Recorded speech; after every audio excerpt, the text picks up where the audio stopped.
íþyngja sínum iðnaði með alls konar kolefnisköttum og þeir segja að við ætlum ekki að hleypa inn varningi hér sem framleiddur án slíkra skatta af því að það myndi setja okkar iðnað á hausinn. En 80% af heiminum verður það með ódýrara verð á iðnvarningi heldur en sérstaklega orkufrekum iðnvarningi heldur en verður í Evrópu. Við erum að fara inn í þá samfélag sem ætlar bara að vera með miklu hærra verð fyrir sína neytendur. Færeyingar sem reka flugfélag og skipafélag, þeir borga engin kolefnisgjöld, engin losunargjöld. Þeir eru bara snillingar. Þannig að ég segi alltaf bara Danir eru snillingar. Þeir eru með svína eldi sitt innan ESB og selja svína kjötið og skinkun og spæpilsun alla Evrópu og svo halda það bara fyrir utan öllu því sem er skylt því sem við erum að gera. Þetta er magnaði menn sko. Ég vildi við læra dön ef við getum látið kannski bara grímsa í gangi í ESB og við halda öllu Íslandi fyrir utan. Þetta er svolítið svipað, svona hlutværslega. Frosti Sigurjónsson, þú kærlega velkomin. Hvernig líður þér? Ég bara vel. Það ekki? Jú. Lífið að fara vel með þig? Já, ég bara mjög við hesta heilsu og veðrið er gott. Já, við tökum því. Það er nú ekki við neina kvarta. Nema kannski yfir Evrópusambandsaðild. Þú ert ekki hrifinn af því? Nei, ég er ekki einn af fylgismönnum þess að gangi Evrópusamtíð. Af hverju ekki? Bara því ég held að til dæmis ef við værum Luxemburg eða Belgía þá myndi ég nú segja að við getum treyst í að lögin og reglurnar sem þar eru sett myndu bara henta okkur ágætlega sko. Þetta eru smáþjóðir sem að geta treyst því að aðstæður eru svipaðar þar og kannski í Berlín og París þar sem ákvarðanir eru kannski aðalega settar. En hérna á Íslandi eru aðstæðurnar mjög ólíkar og það er mjög mikilvægt að við getum brugðist hratt við.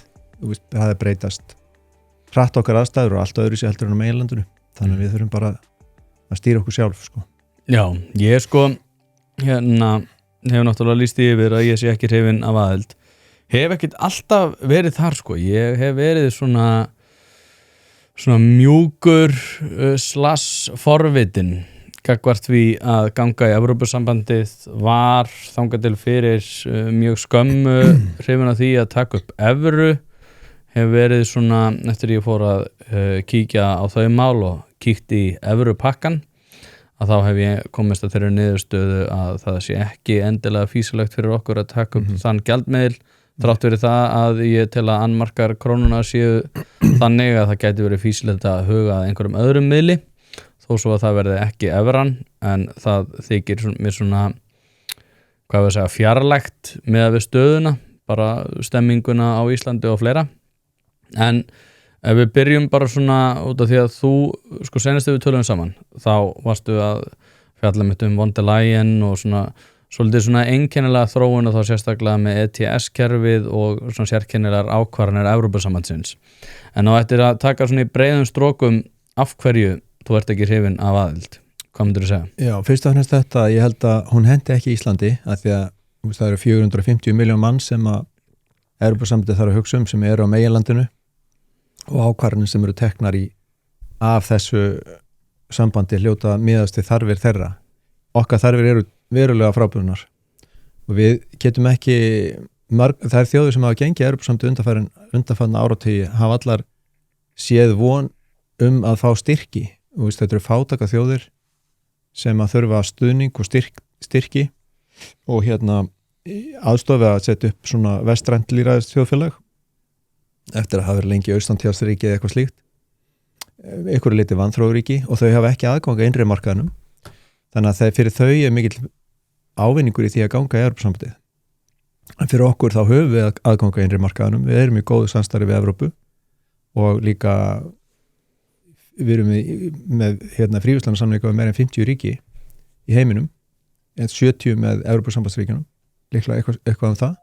Þannig að við erum í mjög góðum samskiptum, við erum þróað samfélag með sjálfstæðan gjaldmiðil sem að tekum með okkar aðstæðum, sem er mjög mikilvægt. Ég til dæmis ekki fylgjandi því að við tökum upp einhvern annan gjaldmiðil, svo kallega fastgengistefnu, vegna þess að þá þarf að því að áframverðir okkar hagkerfi lítið og kannski brothætt að því leiti að það er sveiflugjönd. Það vex hratt en það vex í kippum og sveiflum vegna þess að við erum með fáar stóðir undir hagkerfinu. Ef þú komið til Svíð þá eru strax konar fleiri stóðir að það eru bara miklu stærra, 10 sinnum stærra. En svona lítil hagkerfi eru í eðli sínu sveiflugjönd. Og þó fáir þið síðan fastgengistefnu eða annan gjaldmiðil sem algjörlega tekur ekkert mið og getur ekki brugðist við, þá er bara erfiðar að bregðast við þessum náttúrulegu sveiflum. Þannig að ég held að fyrir okkur er kjörstað að vera með krónu sem tekur með á okkar umhverfi, það hámarkar afkvöst þessa hagkerfis, styttir tímana sem að við erum niðri á botninum, því það kom alltaf skelli, það getur komið eldgos nálægt byggð, svo í Grindavík, það getur komið COVID, það getur komið fiskistofnanir syndi hvort annað eða ferðmennir og þá verðum við fyrir búhnykkjum og þá betra að hafa gjaldmiðil sem bregst við því heldur en eins og allir við sjáum bara í Írlandi og Grikklandi þær voru með evru, lendu í fjármálahruninu og eru nánast mörgum árum lengur en við að jafna sig og atvinnuleysið þá leiðin til þess að bregðast við þessu atvinnuleysi og fólksflutningar ég held ekki að það sé betra að leysa vandan með það verður alltaf vandamál ef það kemur hnykkur og þá bara spurningi hver illskásta leiðin til að leysa og það virðist vera sjálfstæða gjaldmiðil krónan hefur verið tiltölulega stöðug undanfarin ár verðbólga og mælir hann á sama hátt eins og hún mældi í Evrópu ekkert mikið meiri hér en þar núna til dæmis Króatía komið með evruna og þar verðbólga meira en hér núna í dag þannig að evran í sjálfu sér ekki lausn á verðbólgu við fáum heldur ekkert að taka upp evrunum að leysa fyrst verðbólgu og vaxtamálin okkar þannig að vextir þurfa að vera hér eins og best gerist í 3 bestu ríkjum Evrópusambandsins þar sem vextir eru lægstir ég held að það verði bara ekkert vegna þess að hagvöxtur hér svo mikill og þeir eru með þessa lágu vexti til að bregðast við algjöru stöðnun í hagkerfinu við erum ekki að glíma við stöðnun í hagkerfinu það bara mjög mikið að tækifærum hér mikið að auðlundum, mikið tækifæri þannig þetta þrótt mikið hagkerfi hjá okkur þó þessi lítið og við erum mjög sveigjanleg og duglega að bregðast við áföllum þannig ég held að þetta sé svona ástæðna ég sé líka ástæðna sem gefa fyrir því að ganga í Evrópusambandið það áttu að vera evran væri að leysa vandamál fólks sem með eignast húsnæði ef við skoðum húsnæðisvandan í Evrópu í Evruríkjunum þá fólk ekkert að eignast húsnæði með öðuldum hætti þar í Ítalíu fólk komið vel á yfir 30 þegar það kemst að heim úr fóldrahúsum að meðaltali og svo má lengi telja og í Þýskalandi á fólk bara ekki íbúð það leigir menn tala að matvælaverð muni lækka 25% sagt ég sé bara einhver Pavel formar utanríkismálanefndar að senda frá sem myndbönd á Facebook og segja hann hafi keypt sér vefju hér eða pítsusneið hér og þetta er 25% ódýrara heldur en í Evrópu en launin eru tvöfalt hærri en í Evrópu þannig að maðurinn sem vinnur við að búti vefjuna og pítsusneiðin ætlar hann að lækka launin hjá honum 40-50% það leiðin Já, og líka taka verndartollana sem að við gætum alveg gert einhliða Við erum ekki með neina verndartolla á iðnaðarvarningi Nei, ekki iðnaðarvarningi, við erum með á til þess að verja landbúnaðinn En ef þú skoðar, auðvitað Sviss, Ísland og Noregur eru með verndartolla á sinn landbúnað og öll lönd í heiminum eru það nema löndin á innri markaði Evrópusambandsins ekki með verndartolla sín á milli en Evrópusambandið með verndartolla á 70% af öllum vörunúmerum sem þeir eru í þeirra tollskrá eru með verndartollum til dæmis kínverski bílar eru með hátt í 40% verndartoll til að vernda bílaðinaðin í Evrópu og við erum með engan verndartoll á kínverskum bílum og enda eru við ekki með bílaiðnað og okkar tollvend til þess að verja bara að nauðsynlegast það engir tollar á iðnaðarvörum á Íslandi, engir tollar á fötum það eru 12% tollar á fötum í Evrópusambandinu þannig að ef við förum inn fyrir tollmúrin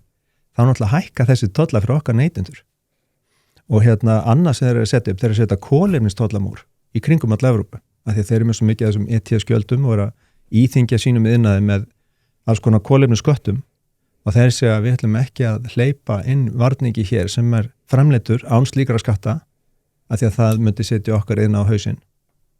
Þannig að við ætlum að setja kolefnistoll á allt til að skakka leikinn.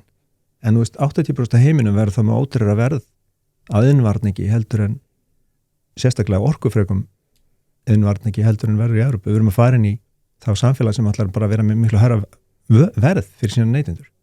Ég sé ekki alveg hvernig þetta er spennandi og við getum náttúrulega eins og þú segir lækka tolla á matvælum með viljum en þá þurfum við ef við ætlum að hafa landbúnað þá þurfum við að styðja með öðrum hætti sem kemur þá að vasa skattgreiðenda. Já, getur farið bara inn í Evrópusambandi og fengi styrki í gegnum það. Já, þeir myndu koma frá okkur sko.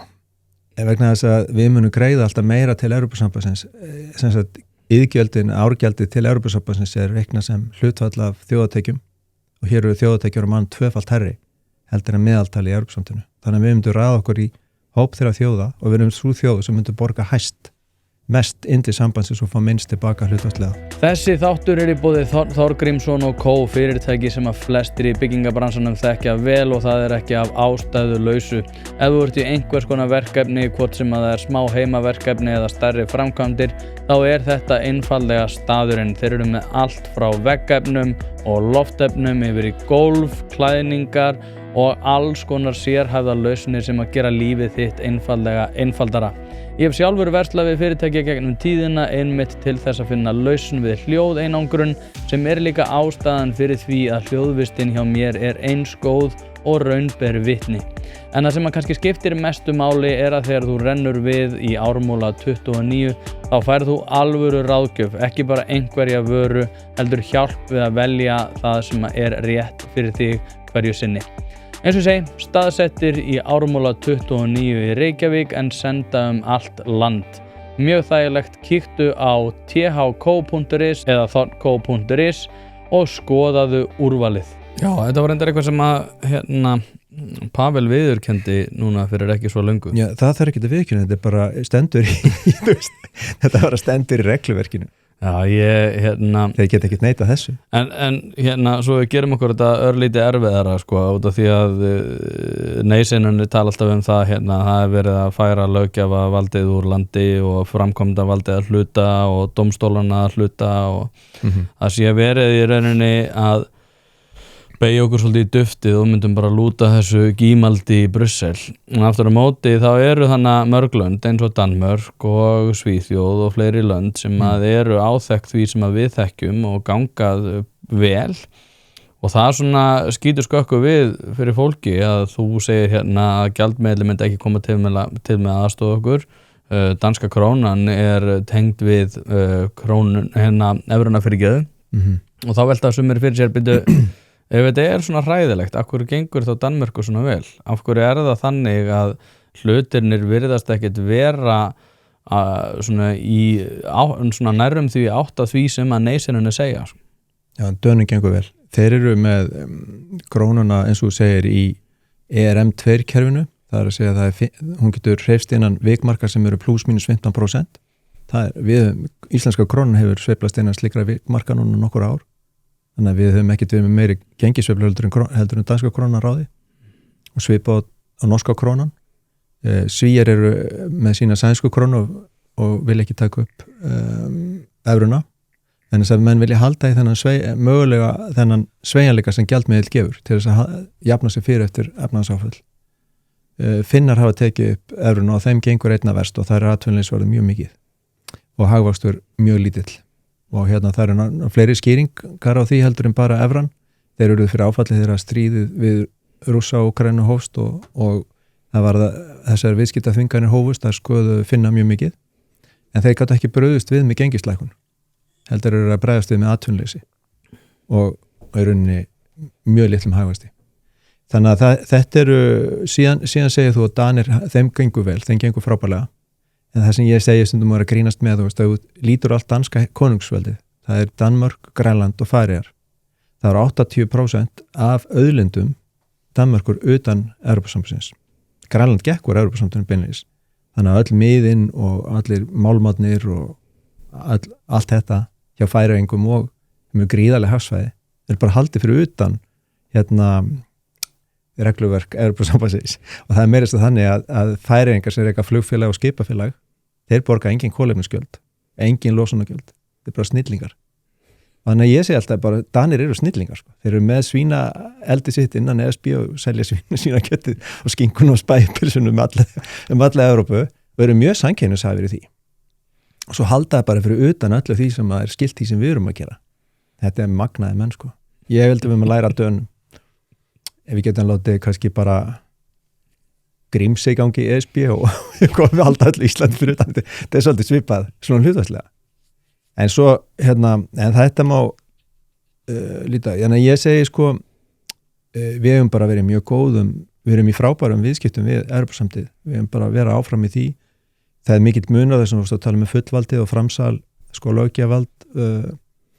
sko löggjafarvaldið fer úr landið það er óumdelt að við þurfum að breyta stjórnarskránum til að afhenda löggjafarvaldið í ákveðnum málaflokkum til Brussel og ólíkt því sem núna er það sem menn segja, jú við erum einlega löggjöf sem er samin í Brussel núna en hún fer í gegnum síuna sem er Alþingi setur lögin og getur hafnað að setja þau og það er til dæmis í samningnum Evrópska efnahagssvæðið er ákvæði sem að leyfur okkur að hafna löggjöf ef við teljum að það sé skaðleg, til dæmis löggjöfin sem er að ógna tilvist Icelandair, losunargjöldin þeir að borga 7 milljarðar losunargjöld á 2 árum það mun á það var á meðan það var 80% afsláttur af losunargjöldunum þannig að við segjum bara að þetta fimmfaldast þá er árgjaldið að fara úr 4 milljörðum upp í 20, nú veist í 820 milljörðum erum við að átta sig á því að þetta karp milli Icelandair og flugmann og flugvirkja skiptir engu máli fyrirtæki bara fyrir á hausinn sko þannig að það er klárlega eitt mikilvægasta fyrirtæki landsins sem er í hættu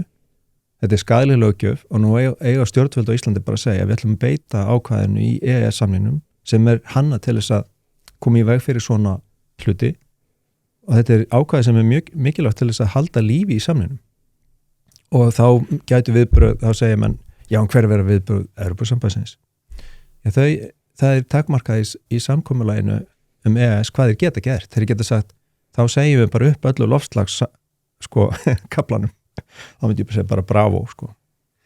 þá eru bara lausundan öllu þessum kolefnisgöttum og loftslagsgjöldum þeirra en þeir geta ekki sagt upp EES samningnum og ef þeir ætla að fara ykkur refsiaðgerðir gagn okkur vegna þess að við erum að bjarga fyrirtæki sem er nauðsynlegt fyrir þjóðuna að hafa og við eigum ekki þann valkost að senda fólki til Parísar eða London eða úr landi með raflest þeir eru að setja sér lög til þess að hvetja fólk til að taka lest í staðin fyrir flug þannig að þetta er svo augljóslega hægt að segja bara þessi lög eru ólög á Íslandi og skila engu fyrir Evrópusamtíð eða engu fyrir loftslagi, geta það bara ekki geta bara svælt Icelandair úr landi til þá Bandaríkjana eða Tyrklands eða Færeyja sko eða ykkur þangað þess að þessi loftslagsskattar eru ekki en þannig ég held að við stjórnvöld okkar eigi bara beita þessu strax þetta hafi verið mikil mistök menn hafi verið að spyrja hversuna var þetta sett á hér og þetta sagan er svo að ég segja það hvernig þetta gerðist já, ég var að kíkja á þennan daginn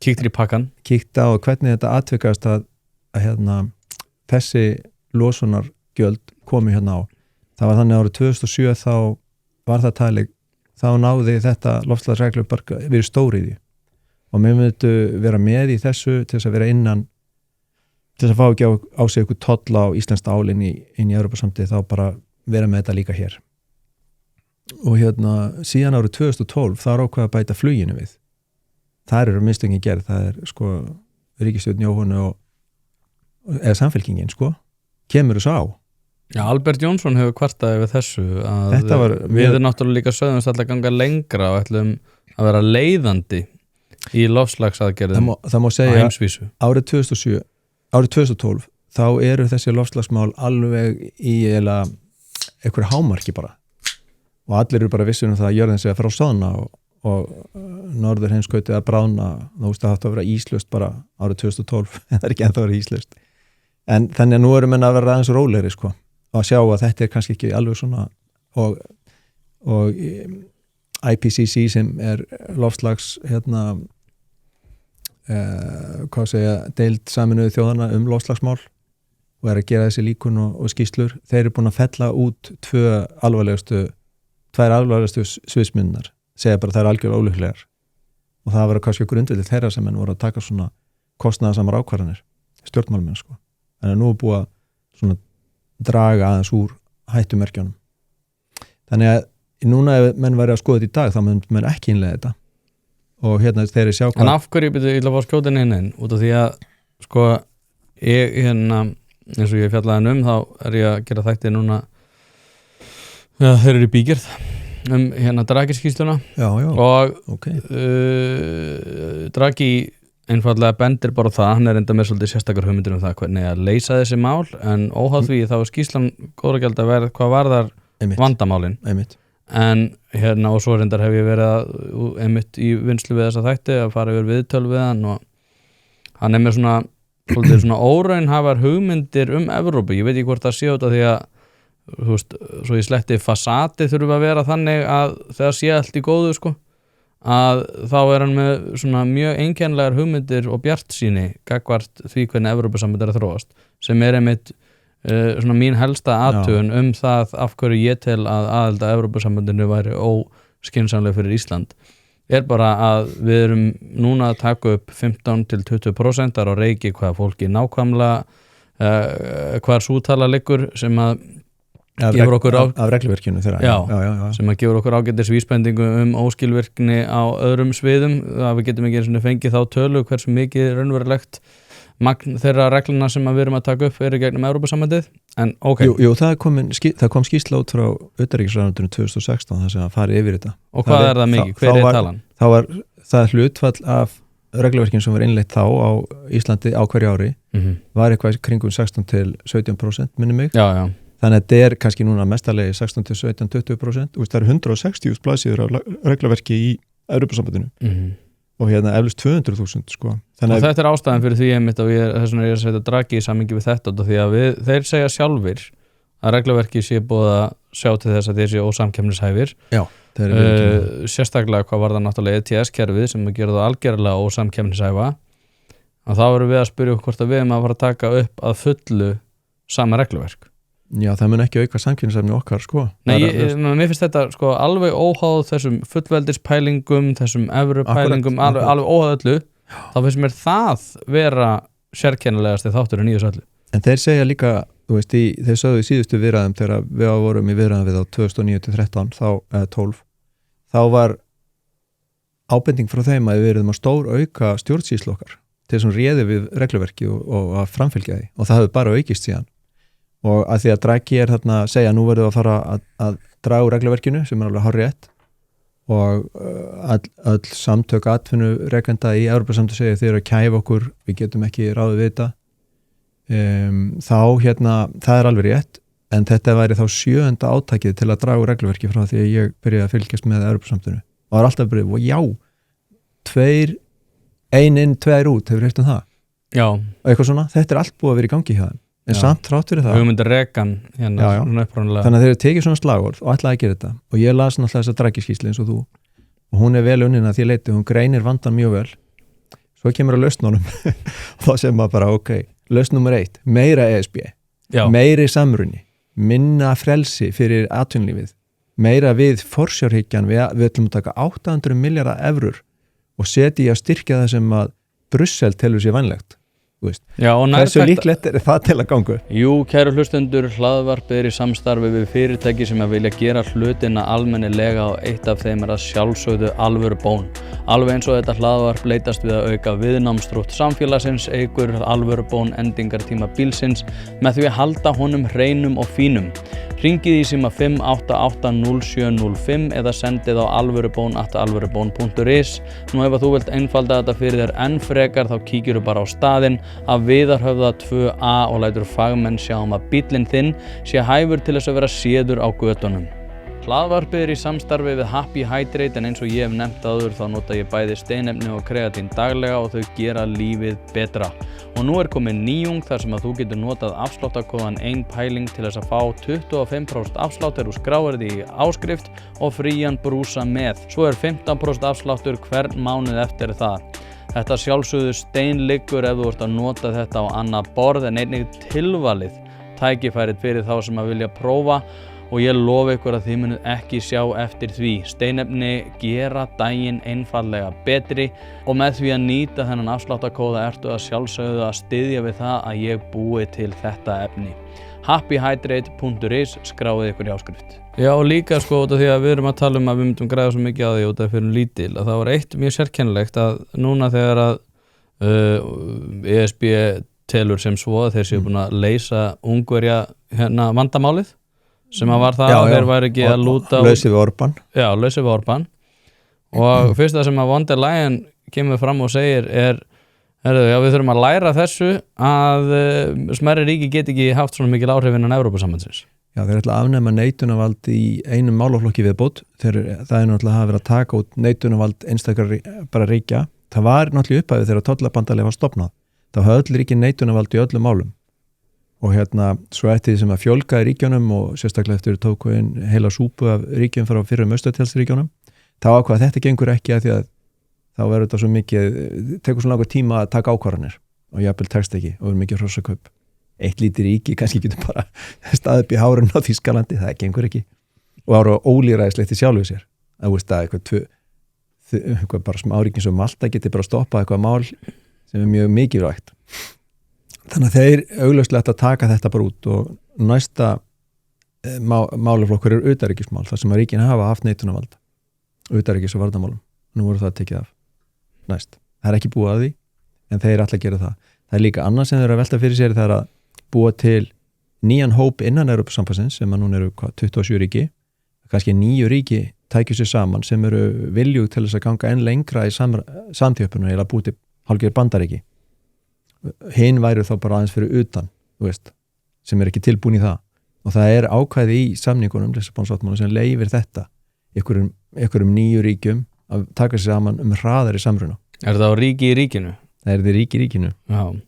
Nei, ég eins og segi ég líka út og sérstaklega með tillitið þessa mér langar svo mikið út af því að Pavel er að koma hérna á eftir og hann rekur þetta örugglega allt ofan í mig en það sem að mér þykir líka sérstakt í þessu út af því að núna þegar við erum að fara að huga samningum ég reyndar skil ekki bara út frá strategíu af hverju já-sinnunni segi ekki já, að sjálfsögðu er það markmið að fá varanlegar undanþágur. Að sjálfsögðu verður það samningsmarkmiði. En þeir eru ekki einu sinni tilbúin til þess að segja að það sé samningsmarkmið. Nei, ég held að ef þú tala við hörðustu aðaldarsinnuna sem eru kannski 15% af þjóðinni þá vilja þeir vilja engar undanþágur. Þeir vilja í rauninni bara gangi í Evrópusambandið. Það stendur, ég var að lesa allir með sér viðreist. Það stendur bara við viljum gangi í Evrópusambandið. Það stendur ekki með því skilyrði að fá varanlegar undanþágur, það er ekki skilyrði.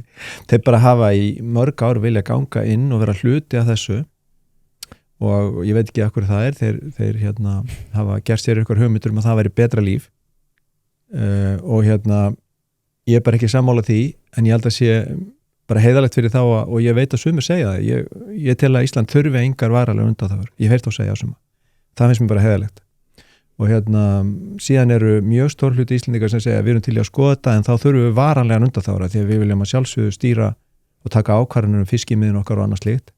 Ég hef heyrt að Þorgerður Katrín segir að hún ætla að gera kröfu það að við fáum svona sjálfstjórnarsvæði yfir okkar staðbundnu fiskistofnum en þá er eftir deilistofnunir sem eru 30% af aflaverðmætu sjó og þá ætlum við að leyfa 30% af aflaverðmætu sjó að vera ákveðið í Brussel sem hefur verið andstætt okkur í öllum þessum deilistofna átökum og í rauninni var deilan makrílin þegar makrílin ákvaði að synda hingað árið, ég man ekki var 2010-12 þá byrjar hann að synda henni alveg gríðalegu magni kemur inn þessu engisbrettu faraldur inn í okkar 200 mílur og byrjar að borða matinn frá þorskunum og öllum öðrum sjáadýrum, hann er bara eins og ryksuga, kemur eins og bara torfa og tekur sem sagt í sig úr lífkeðjunni og við náttúrulega veiðum hann bara og þetta var alveg rosalega búbót miljardar í ríkiskassan og inn í hagkerfið þegar við vorum hrunið var nýjafstæði, þannig kemur á bjargar okkur bara eins og himnasending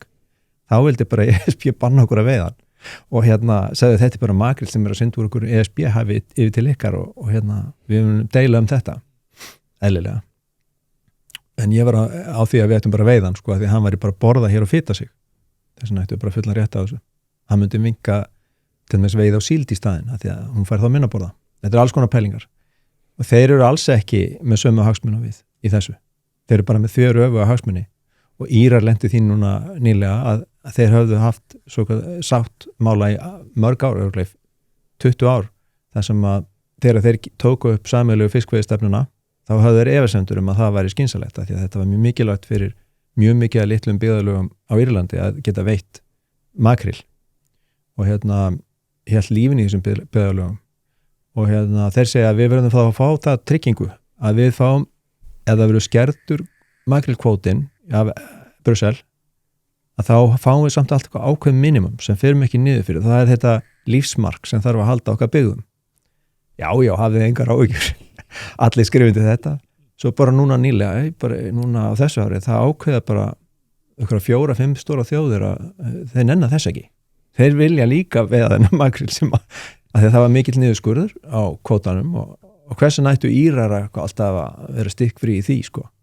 Það var bara konu 9 menn, engi skilningur á stöðunni og þetta var bara kosu út með meiri hluta kostningu og Írar bara illa sviknir. Áður hafðu þið haft Breta með sér því að Bretar hefðu sömu hagsmuni og Írar af því að þessi samningu myndi halda en það kom bara Brexit. Þannig að eitt af því sem við getum ekki vitað er framtíðin, hvernig þróast Evrópusambandið. Við getum sagt, ég treysti Evrópusambandinu algjörlega ef við höfum sömu hagsmuna þeir. En þegar við höfum ekki sömu hagsmuna þeir, þá treysti ég þeim algjörlega til að gæta sinna hagsmuna fyrst og fremst. Og þeir eru 450 milljónir. Við erum 400.000 og hver heldur að vakna í Brussel og segi, hvað getum við gert fyrir þess að forríku Íslendinga þarna í norður í Ballarhafi? Þeir vakna ekki að hugsa það. Þeir eru bara að hugsa þessi 720 þingmenn eru bara að hugsa sína hagsmuni. Ég skil það. Við fáum 6 þingmenn og það verður ekkert list á þá. Nei, og það er líka ástæðan fyrir því ég nefndi þessar undanþágur, sko, að ég tel ekki að þessi skrítið út frá okkar sjónarmiðum þar að segja þeirra sem að vilja gangi Evrópusambandið, sem er reyndar ekki við og ég vil ekki gangi en allavega og það söluvaran hefur verið svona undanþágur, besti samningurinn bladibla og sko ef að samningsmarkmið okkar er að fara að verða eitthvað á þessa leið að við þurfum að fá undanþágur frá þessu að þá fyrst mér svo skrítið í sambandi við bara aðdraganda í þessum aðildarviðræðum að í fyrsta lagi að sé ekki meira til umræðu en líka að sé ekki meira upp á borðinu út af því að eins og þú varst að tala með Írana að þá voru þeir náttúrulega illa sviknir en svo þarf maður líka bara að horfa út frá augum Evrópusambandsins til dæmis ef við förum þannig og segjum við ætlum að fá undanþágu frá landbúnaðarmálum við ætlum að fá undanþágu frá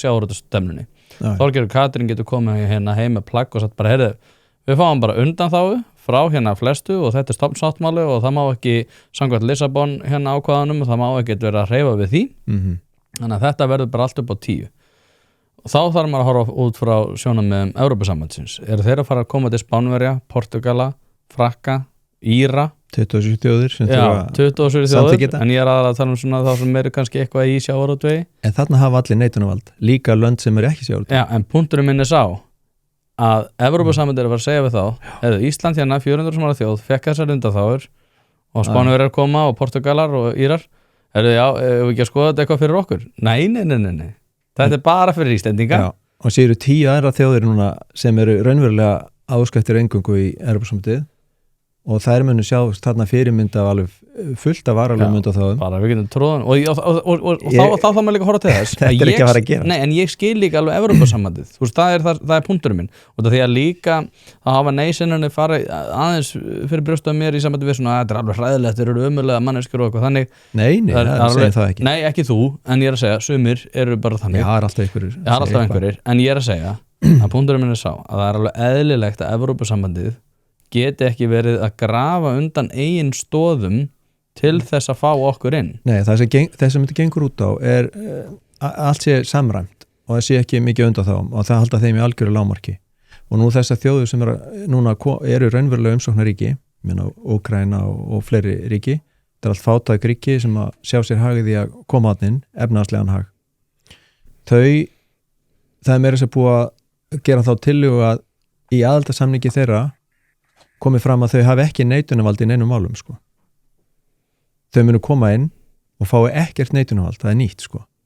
Þetta geta þið saman líka Evrópusambandið, já þið vilja endilega koma inn í Evrópusambandið, þið fái ekki neitunarvald í neinum málum. Nei, we run the show. Þeir eru byrjar að ræða þetta núna, vegna sem neitunarvaldið er mikill svona fótakepli þegar út að koma einhverjum breytingum á og ein þjóð getur þá nýtt til hrossakaupa. Þannig að þeir vilja það ekki.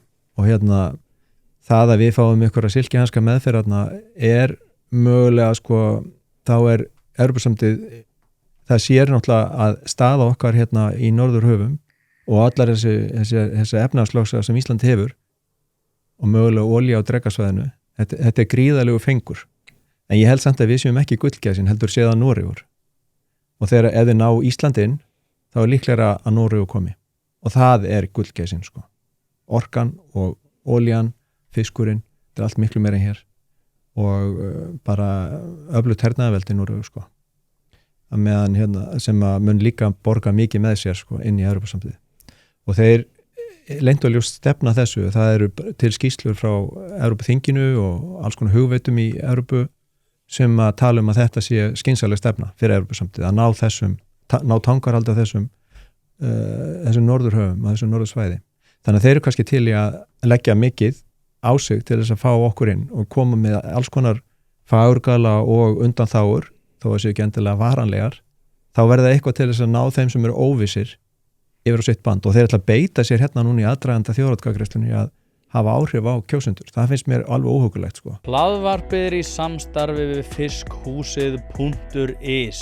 Fiskhúsið.is heildverslun fyrir veitingamenn sem vilja það ferskasta og það besta fyrir sína kúnna. Hvort sem það fyrir veitingareksturinn, hótelreksturinn, mötuneytið eða hvað annað, þá ferðu inn á fiskhúsið.is til að sjá það gríðarlega úrval sem að strákarnir hafa upp á að bjóða.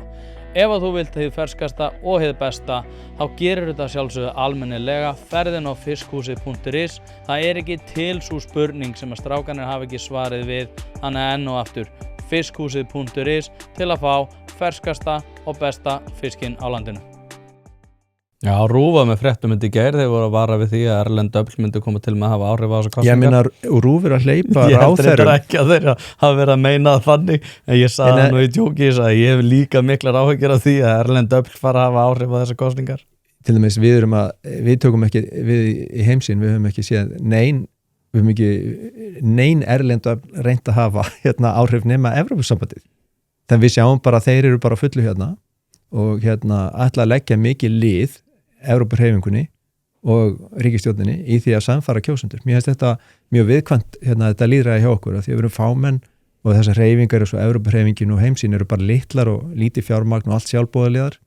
Svo kemur bara einhver bara vel launhaðir ráðherrar og málafylgjumenn og þú veist bara með mikla pening og bakvið sig hingað inn að reyna að hafa áhrif á kjósendur í aðdraganda þjóðaratkvæðagreiðslu. Mér finnst þetta stangast á allt siðgæði. Við að fá að ræða þetta okkar á milli, auðvitað afla upplýsinga ef við viljum hjá Evrópusambandinu að þeir séu með ára og það finnst mér ekki gott. En það sem ég langar kannski að ræða við þig ef ég má Hvað með það? Og þáttastjórnundin hana? Nei, bara mér langar að skjóta það því að við erum búin að ræða mikið Evrópusambandið og hversu allir ég ekki hrifin að því að ganga þar inn. Þú með bók, ég ætla að plugga henni fyrst. Já. Áður en þú kemur að punktinum. Ég ætla ekki einu sinni. Takk fyrir það. Bókin ESB, hvað í pakkanum? Og þetta bók sem ég búin að lesa. Þið getið fengið, var ekki afsláttarkóði, brot inn á, frostisjörinsson.is? Nei, bara frostis.is. Frostis.is. Ég gæti ekki fengið frosti.is, þannig að ég bara frostis.is. En það einhver útgerðarfyrirtæki með frosti.is.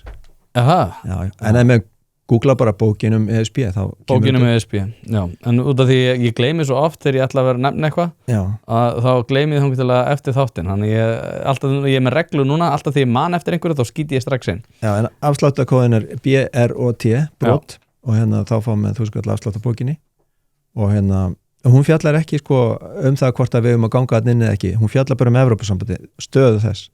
Það má segja þetta svona rýniskýrsla Evrópusambandið, hvað það hvernig hefur þróast svona aðeins söguna. Já, ég var að leita eftir svona einarðri afstöðu en þetta eiginlega bara bókin bókstaflega ESB. Já, ég sjálfur þurfti að rifja upp allt í kringum Evrópusambandið þegar ég sá að þetta á komið inn á stefnuskrá ríkisstjórnarinnar að vera með þjóðaratkvæðagreiðslu og ég vildi bara rifja þetta allt upp. Ég hafði kynnt mér þetta mjög vel 2009-12 og það ákvað ég skrifa það bara bók í leiðinni það.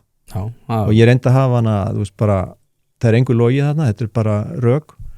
Þetta eru bara þeirra eigin gögn og annað slíkt og á 120 blaðsum geta menn sem fengið svona yfirsýn. Já, hvað í pakkanum sem undirtitill sem ég mjög hrifinn af? Hún líka á Spotify og Storytel og svona. Ef maður vil vera í bílnum að keyra hringveginn að hlusta á það er ágætt. En það sem ég langaði að tala og þakkaði fyrir að segja frá bókinni hversuna eigum við að segja nei takk við því að hefja aðildarviðræður.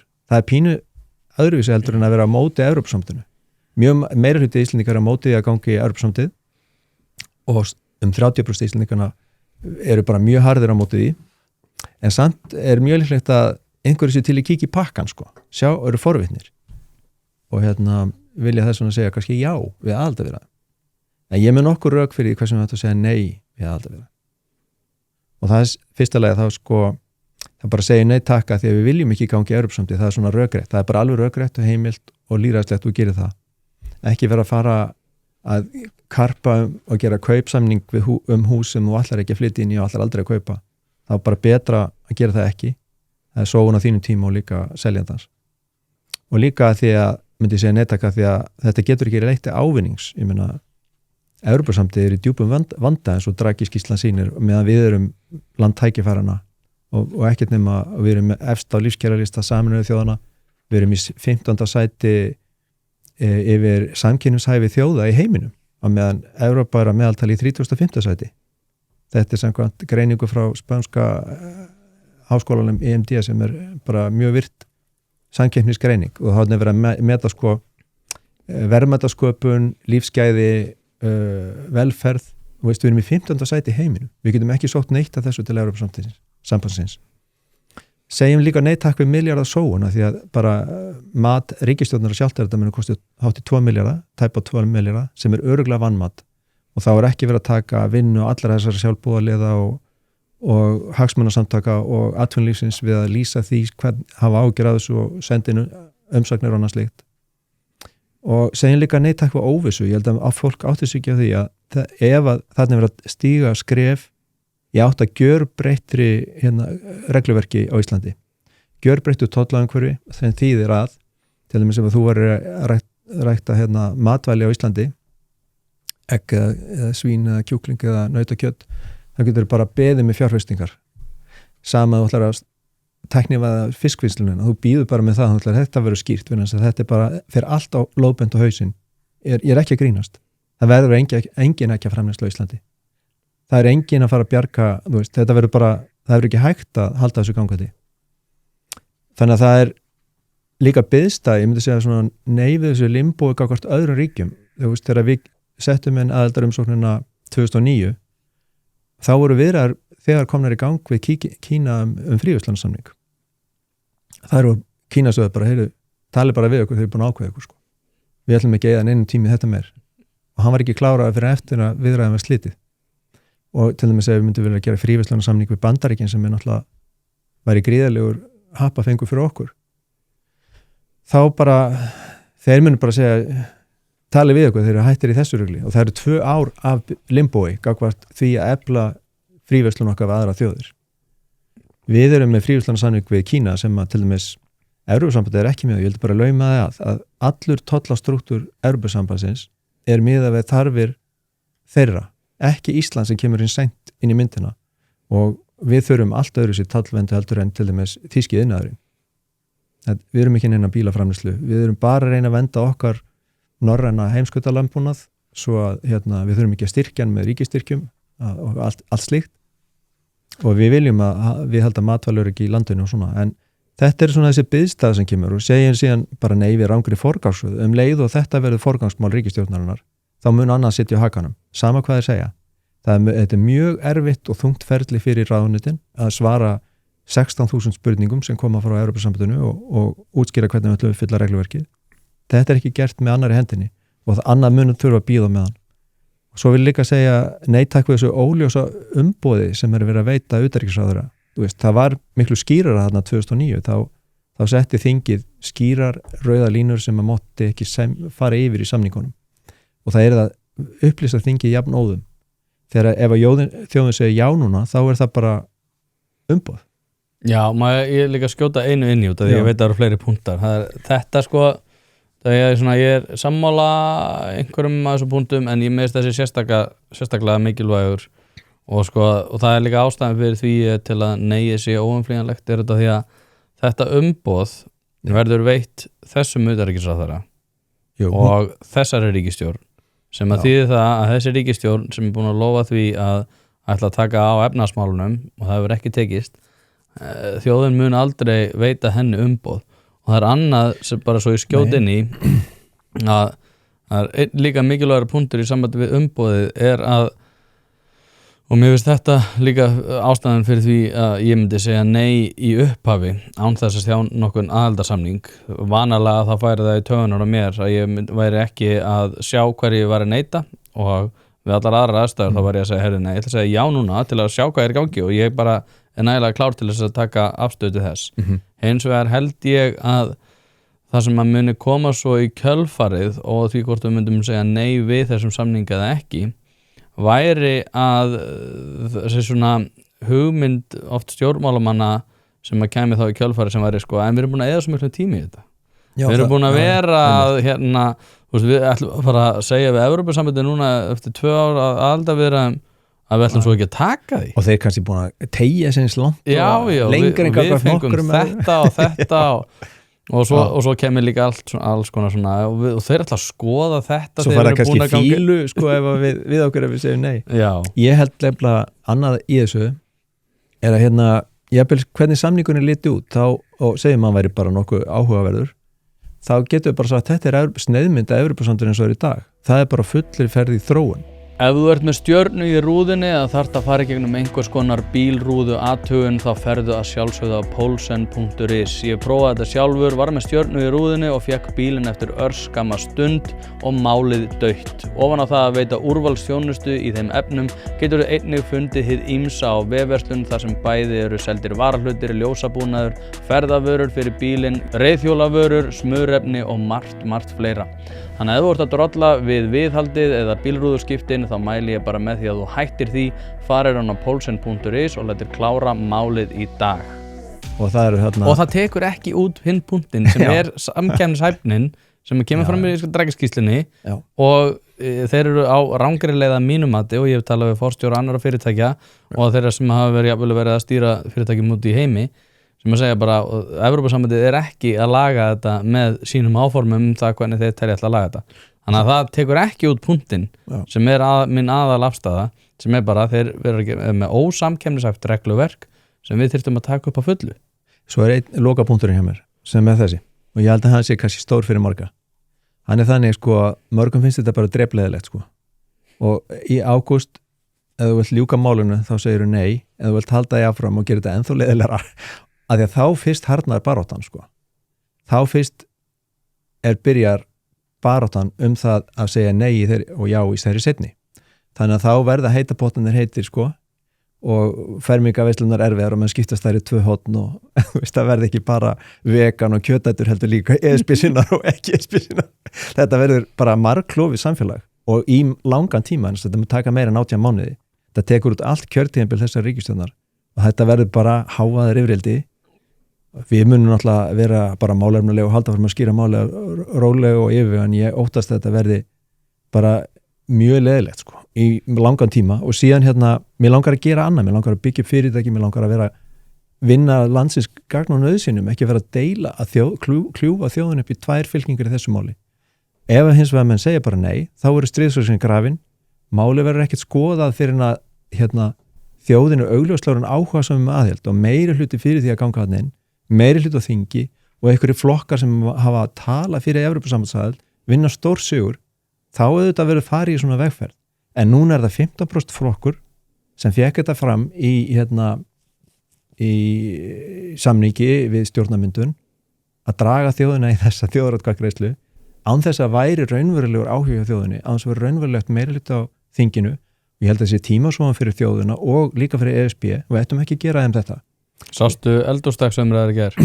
Já, eitthvað að þeim, já. Mér varst mjög áhugavert þegar Jóhann Páll kom yfir pontu og sagði óháð því hvort að verði nei eða já að þá verður það rétta svarið. Já, gott jánum. Þetta er stefnubreyting og náttúrulega Kristrún vill ekki snerta á þessu með priki. Hún sagði náttúrulega í aðdraganda kosningarna að hún vildi ekki kljúfa þjóðina og vildi að vera breið samstæð og eitthvað. Já, ég er sammála því. En ég held að hún sé líka farin að gera sig grein fyrir því að neiið er orðið töluvert líklara heldur en jáið. Miklu fyrr heldur en ég held sko, því ég hef alveg haldið fram að neiið kæmi núna í ágúst eiginlega óháð öllu bara einfaldlega út af því að þegar fólk verið að skoða forsendunar sérstaklega var það samkeppnishæfni sem finnst vera mikilvægasti punkturinn. En það kemur töluvert fyrr og hún náttúrulega er ekki að fara að leggja sinn pólitíska feril að veði fyrir þetta. En er ekki líka... Vissulega verður ríkisstjórnin fyrir nekkjum, en hennar pólitíski ferill ekkert endilega úti. En ég held að þetta sé fyrir hana bara mjög mikilvægt að koma nei vegna þess að hún raunverulega að berast fyrir efnahagsumbótum á Íslandi ef að hins vegar og vill fá frið til þess og einbeitta ríkisstjórn. Ef að hins vegar ríkisstjórnin fyrir undir forystu Þorgerðar og Dags B í þetta aðaldaferli, þá dregur að kraftin og allir þessum efnahagsumbótum sem að Kristrún barist fyrir og talaði fyrir með sleggjunu og allt þetta. Þetta hefur verið erfitt hjá henni og ekki alveg gengið eftir. Ég held að ef við segjum nei, þá fáum við miklu einbeittar og markvissari ríkisstjórn sem muni geta unnið betur fyrir þjóðina heldur en með klofna ríkisstjórn sem ekki eins og samstíga í því hvort það er að ganga inn. Þannig ég held að þetta sé, ef ég væri ráðleggja Kristrún, þá myndi ég segja, þú vilt nei, sko. Af því að þá getur þú fara að gera, eða kemur já, þá er þú komin í aftursæti, Þorgeir og Dag B eru komin við stýrið. Já, ég les þetta svona. Já, ég er ekki bara að mynda með skoðuna, sko, ég veit ekki alveg, ég held samt að þessi rétt hjá þér svona í grunninn að vera betra fyrir hann að fá nei, en aðalega út af þessum fyrri atriðum sem þú varst að nefna, sem að snúa því að þá varstu komið með einbeittar ríkisstjórn. Hins vegar, eins og ég ætla að spyrja Pavel eftir, hvort að Viðreisn sé með framhaldslíf ef nei kemur upp úr hattinum. Það fyrir náttúrulega eftir því bara hvort að þeir sko finni sér verðug mál sko til þess að vinna fyrir þjóðina og þetta er bara eitt mál sem þau getur verið að berast fyrir, það er bara fullt af góðu fólk hérna sem geti verið að gera frábæra hluti fyrir þjóðina en er núna alveg týnt í þessari vegferð. Já, ég er til dæmis mjög ánægður með Þorbergur Sigri í samvættu útlendingamálin sem eru mjög sérstök líka innan Evrópusambandsins. Sérstaklega varðar það hvernig megi tala um útlendingamál sem er náttúrulega svona bolti og tekur eftir þessi Bretlandi núna þegar það hafa verið núna 2 hræðileg morð núna á skömmum tíma, reyndar annaða Írlandi, hitt í Bretlandi. Ég hef nú ekki fylgst neitt með þessu. Nei, en með útlendingamálina þá eru þeir núna að huga því að Evrópusambandið sé að fara að taka að sér ægivald þar sem þeir geta dreift hælisleitendum að vild. Já, þeir eru búin að setja lög um þetta. Ef þú tekur ekki við þá borgar 20.000 eurur á ári. Ef þú tekur ekki við kvótana þínum. 20.000, það lítur nú að vera eitthvað meira en það. Nei, 20.000 eurur á ári á mann. Já, á mann. Sem ákveður að taka ekki við. Já. Ok, og mörg ríki hafa bara sagt við ætlum ekki taka við neinum. Ég held Pólverjar og eitthvað fleiri ríki sem við ætlum ekki taka við neinum og eitthvað svona. Þannig að þetta er bara kergja, en þetta er úrræði sem þeir hafa ákveðið að fara í. Og hérna auðvitað var mikið erfitt fyrir mörg ríki sem eru á landamærunum sko sunnan í Grikkir og Ítalir og þar hafa hlaðist upp sko bara flóttamannabúðir og það þarf að koma þessu fólki fyrir.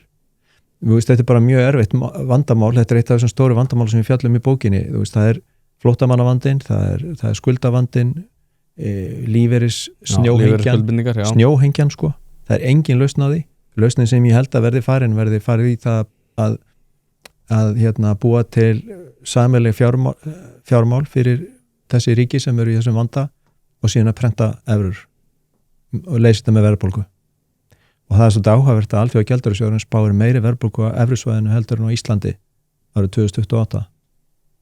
Það er svakalegt. Já, þannig að Evrópusambandið er alveg gríðarlega illa statt og Draghi-skýrslan er ekkert að skafa því og ég hlakka til að sjá þín innslög Draghi-skýrsluna en ég er algjörlega ósammála lausninu sem Draghi leggur til.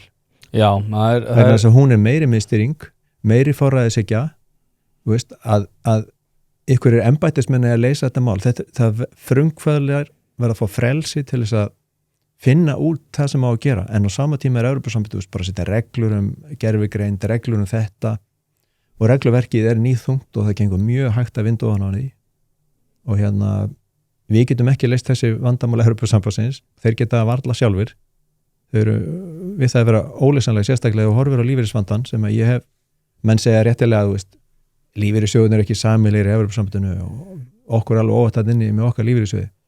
Við eigum sko 2 þjóðarframleiðslur að sparifé í lífeyrissjóðum og hérna á meðan Spát skuldar 5 þjóðarframleiðslur. Já. Hvernig ætla að búa það til?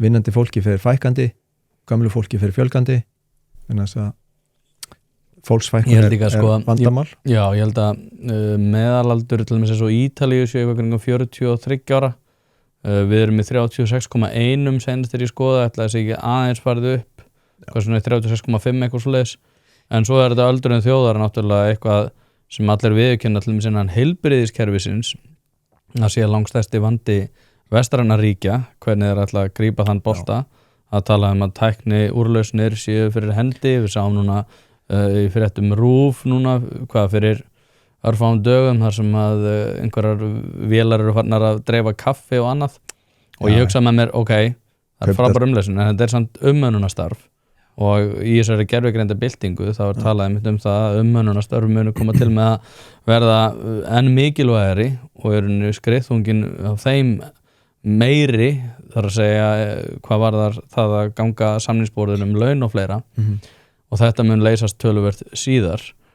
Vissulega heilbrigðis þjónusta eitthvað sem að verða fyrir hendi en öldrun og umönnun aldraðra að stærstu leyti umönnun en ekki endilega heilbrigðis gæsla. Nei. En þetta eru bara risa vandamál og maður sé líka að menn að segja við að finna skjól í Evrópusambandinu og þá fór ég í kaflar í bókinni minni fjallan hvernig hefur Evrópusambandinu hefur verið samstaða þegar það verða fyrir áföllum, hjálpast á þjóðunir að? Nei, þá kemur í ljós til dæmis í COVID að þær bara slóust. Það slóust grímur, lækningatæki, annað slíkt. Evrópusambandið var mjög lengi að útvega þau bóluefni sem talin voru að virkuðu undir ekki. Keyptu margfalt og mikið fyrir 70 milljarða eitthvað slíkt og með einhverju leynisamningum og nú svona allt í þessum dúr, í fjármálakreppunni þá væri þá gott að vera í Evrópusambandinu og sem kemur svona efnahagsáfall. Pilsa ekki eins þegar hún ekki frá bæjarins bestu pilsum. Það vitað allir sem að hlusta á þetta hlaðvarp að þegar þú ert að fá þér pilsu þá ertu í grunninn að horfa á tvenns konar upplifanir. Það annarkvort svo ánægja sem fylgir því að vera að borða bæjarins bestu pilsu eða svo vonsvikni sem að fylgir því að vera að borða pilsu sem ekki frá bæjarins bestu pilsum. Og það vita það í rauninni allir að það þessar tvær upplifanir sem við erum að horfa upp á þegar við erum að fá okkur pilsu. Því mæli ég með því að þú skellir þessu hlaðvarp í eyrun, farir á næsta sölustað og fá þér tvíhlaupu ásamt einhverju góðu að drekka. Hlaðvarpið eins og þið vitið í samstarfi við harðfisksverslun Hrafnadals. Nú ég búinn að selja töluvert af þessum gæða harðfisk og hafa viðtökunar verið hreint út sagt ótrúlegar. Þetta valsað upp á gamla mátan, sjósaltað og kemur til þín ferskt.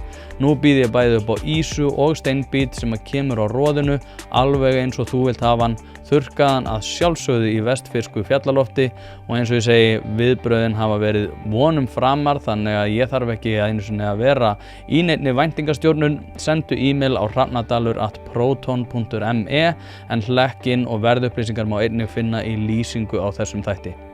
Þá kemur Seðlabankinn Grikkjum til bjarga með þvílíkum afakostum að þurft að einkavæða innviði sem þeir voru líka ekkert of vissir ég að lesa Eurotragedy núna og þar einmitt kemur fram að þetta í fyrsta lagi náttúrulega þegar að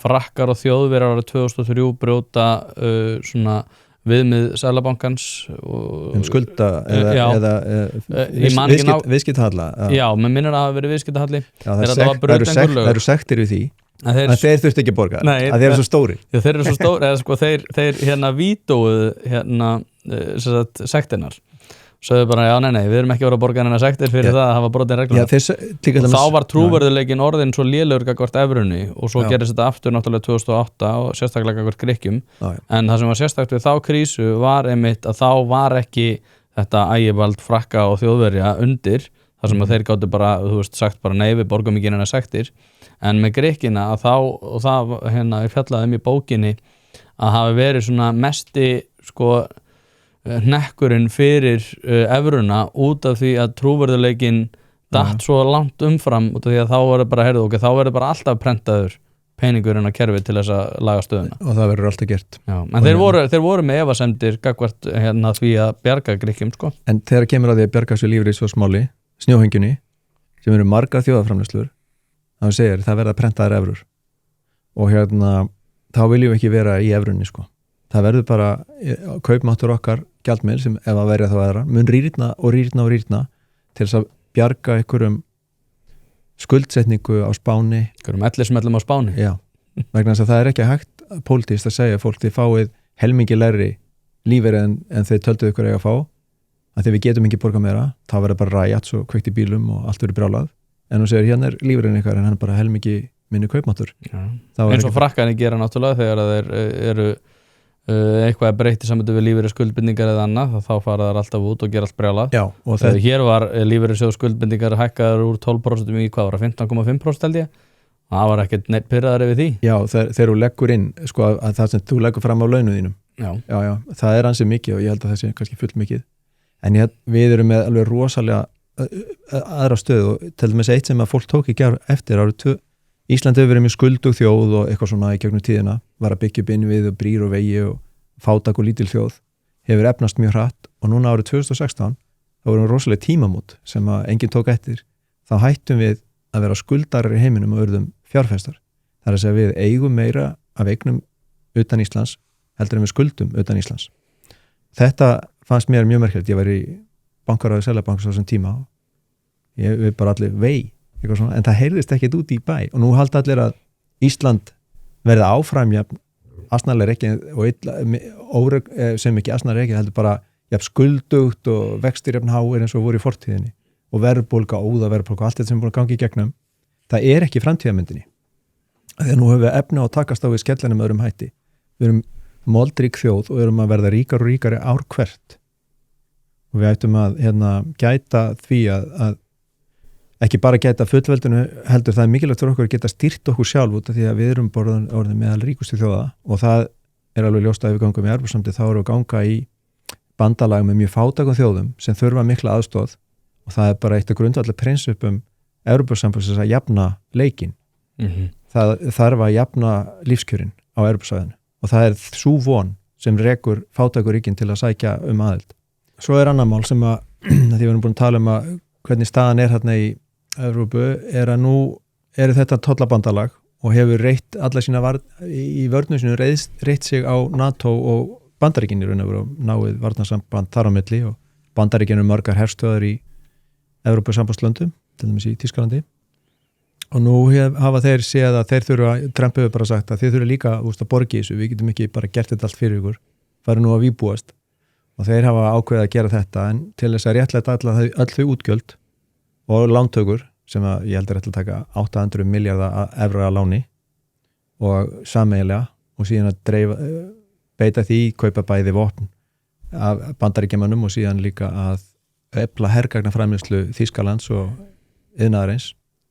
Þetta er náttúrulega iðnaður og starfsemi sem skapar engin lífsgæði, býr bara til lagar af vopnum og einhvers konar skapar kannski störf en býr ekki til lífsgæði, alveg klárlega ekki sko. Og eigur skuldsetningu sem þegar er orðið mjög mikil. Þannig að svo kemur alltaf svo freisting að það þarf að fara að beita þessum vopnum sko. Það þarf að vera úrelt á lager og það þarf að fara hefja stríð ykkur staðar til þess að koma þeim út og búið til pláss fyrir nýju vopnin sko. En allir vopnabúnaðar Evrópusambandsins er algjörlega úreltur þessi lítinni til er og þeir eru að fara á fullt í þetta. Og ég held að jafnvel þó að Íslendingar ætli sér að vera hlutlaus þjóð og ekki taka þátt og herlaus þjóð, þá þurfum við að borga í þessu sko. Og það er ekki litlar upphæðir ef við tökum bara 2% af 800 milljörðum evra, ég meina þetta eru tugir milljarða íslenskra króna sem renna þá út úr okkar samfélagi, að því að ekki getum við setið hjá, við getum ekki bæðið sagt þið fáið ekki unga fólki okkar og fáið heldur ekki peningan okkar. Það er ekki boði. Og ég held að það sé ekki eitt af þessum skilurum sem er verið að fara að semja um. Þannig að ef við viljum standa fyrir, það er enginn að fara að gera árás á Ísland, sérstaklega við höldum hlutlaus okkar. Það er enginn að fara að gera sérstaklega árás á okkur. Það er bara að við erum langt frá heimsins vígaslóð og fyrir Rússa eða Kínverja eitthvað svona ímynd og óvinni, þá er ekki neitt að hafa með því að sprengja Íslandi tætlur eða klippa á ljósleiðaran okkar eða eitthvað svoleiðis. Það er ekki nema við séum í ykkur að blanda okkur inn í málin sko, eins og mér finnst reyndar okkur utanríkisráðherra hafa verið að gera óþörfu. Mér finnst bæði Þórdís Kolbrún og svo Þorgerður Katrín báðar hafa dregið okkur inn í átök sem að Ísland átt að standa fyrir utan vegna þess að við erum herlaus þjóð, við erum með varnarsamning við Bandaríkjana, við erum svona áhrifasvæði Bandaríkjana, þeir munu verja þennan stað bara eigin hagsmuna vegna og líka núna höfum við í samtali við þá komist að samkomulagið þetta, ef við erum gengnir inn í Evrópusambandið þá verður þetta samtal milli Brussel og þeirra það hvernig vörnum verður hátt á Íslandi ekki á Íslandi, við verðum bara ekkert með í því tali sko. Þannig ég held að við verðum átt okkur á því að núna erum við með sæti við borðið hvað varðar okkar öryggismál líka erum við með sæti í öllum þessum alþjóðlegu nefndum og ráðum Sameinuðu þjóðanna og stofnana, alþjóðlega stofnana ef við göngum í Evrópusambandið þá fáum við eitt sæti við það borð en missum öll hinn sætin sem rödd okkar sem þjóð mun minnka og fara á bakvið Brussel. Þannig ég held að við verðum að það er styrkur í því fyrir okkur að vera með, þú veist, forsetisembætti sem er að hitta hína forsetana og þeir eru að spjalla landsinsgagnunum sínar og við erum í slíkt tengsl. Ég vil þessi dýrtaður með forsetembætti. Það eigum við samt að hafa einhvern á því leveli til að tala. Við erum síðan með okkar forsetisráðherra og utanríkisráðherra að tala við hina utanríkisráðherra í heiminum.